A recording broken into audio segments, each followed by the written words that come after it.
Mon rapport au livre, je pense qu'il a vraiment été là pour combler, en fait, je pense, un rapport au monde un petit peu différent des autres.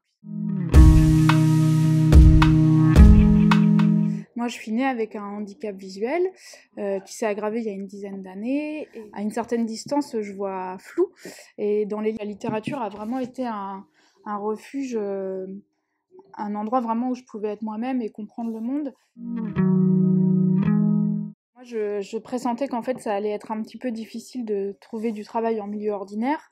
Et donc, le commerce, c'était pas une évidence pour moi au départ, parce que j'étais déjà un peu timide, et puis physiquement, il faut quand même une assurance.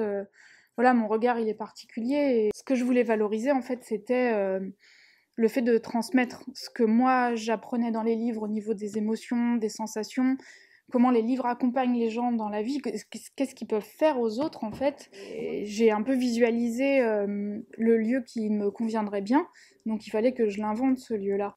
C'est un lieu en fait assez aéré, où les livres sont vraiment tous mis en facing.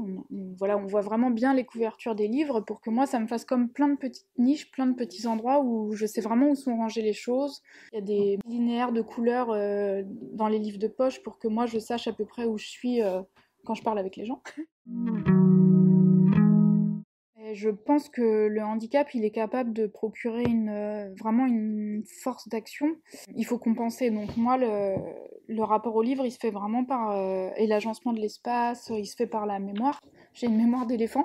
En fait, on a un peu comme des milliers de capteurs quoi, qui se mettent en place. On est toujours sur le qui-vive. Et ça, c'est vraiment un truc qui se développe avec le handicap, la mémoire et l'écoute, beaucoup.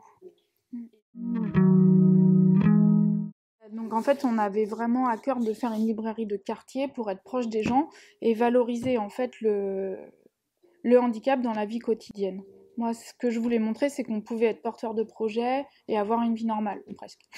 Qu'au départ, les gens, le handicap, le fait que mon regard soit un peu particulier, que je rapproche les choses de moi pour le lire, je savais qu'au début, c'est toujours un peu étrange, ça peut paraître un peu étrange pour les gens et j'avais envie que ça devienne naturel. En fait, ils rentrent dans la boutique et que ça fasse comme s'ils allaient chez n'importe quel commerçant. Et c'est en fait ce qui se passe au fur et à mesure. Voilà. Ça faisait vraiment écho à l'énergie que j'ai chaque matin en me levant, en me disant bon voilà, aujourd'hui qu'est-ce que je vais lire, j'ai encore les capacités de lire, donc d'exercer un métier qui me plaît, de pouvoir vivre de ce que j'aime, c'est une grande force qui m'est offerte. On a choisi vraiment le nom La vie devant soi pour montrer qu'on avait du temps devant nous, mais aussi que ce temps-là, il était compté et qu'il fallait en profiter, quoi.